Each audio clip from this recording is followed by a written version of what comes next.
Hi, I'm Tom DeMint, Fire Chief for the Poudre Fire Authority. 2020 will always be remembered as a year of the COVID-19 pandemic. In addition to the struggles and the strife of the pandemic, our community experienced the largest wildfire in Colorado's history. 208,000 acres of our forest nearby burned. Let's take a look back at the responders from our local community and from throughout the nation and how they handled this tragic event. What became the largest wildfire in Colorado history involved more than 2,000 personnel at its peak.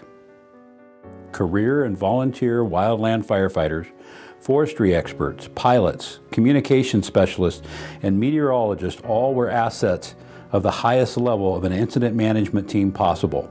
They came from 46 states, even Puerto Rico.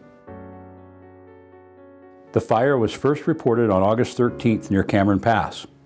It included multiple periods of extreme fire behavior and rapid spread rates, one that expanded more than 78,000 acres or 120 square miles in just 3 days. Many ask, what made this fire different?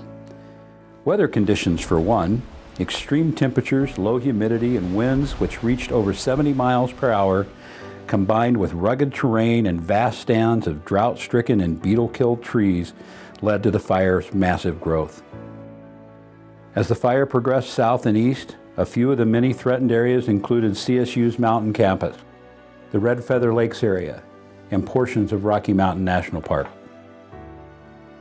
In Larimer County, residents faced voluntary and mandatory evacuations, leaving many to wonder what they would see when they would return. The Red Cross and local nonprofits worked together to shelter hundreds of displaced residents, in many cases, their pets and livestock. On October 14th, after 62 days of burning, the Cameron Peak Fire became the largest recorded wildfire in Colorado's history.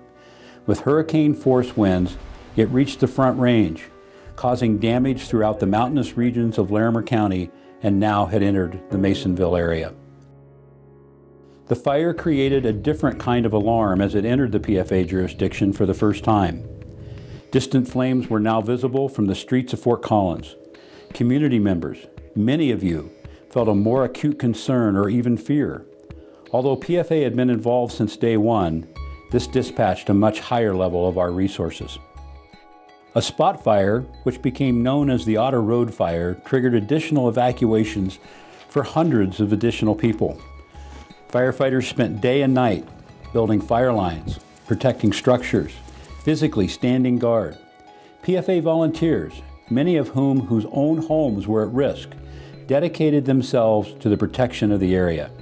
They went door to door and helped with evacuation communications. The city also saw one of its beloved natural areas affected, Bobcat Ridge, where 75% of the mixed forest and grassland property burned, leaving behind a changed ecosystem. By late October, the Cameron Peak Fire had burned over 300 square miles, a land area more than 5 times the size of Fort Collins. And just when we thought we'd seen it all, Grand County's East Troublesome Fire also exploded in size and intensity, jumping the Continental Divide into Larimer County and forcing thousands of additional evacuations for our Estes Park neighbors. Both locally and regionally, the Cameron Peak Fire was destructive. 469 structures were impacted, the majority of those destroyed. Sadly, 42 were primary residences.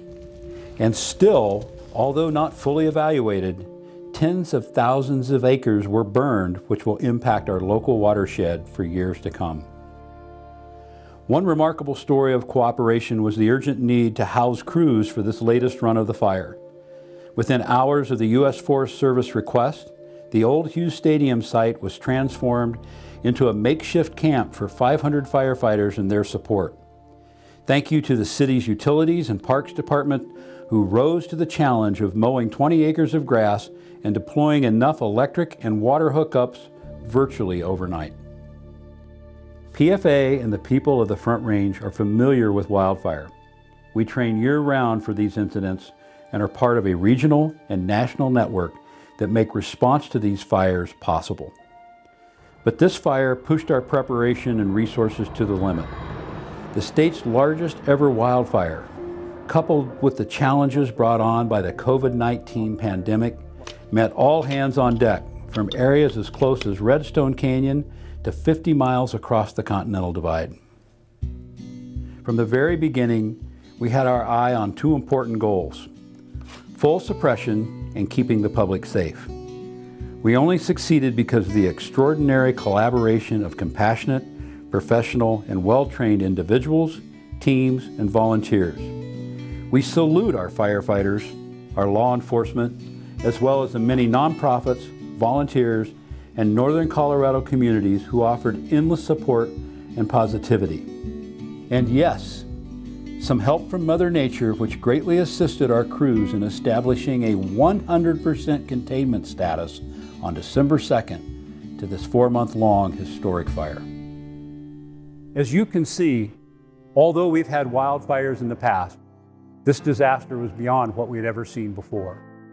2020 was a significant year, and it has a special significance for me.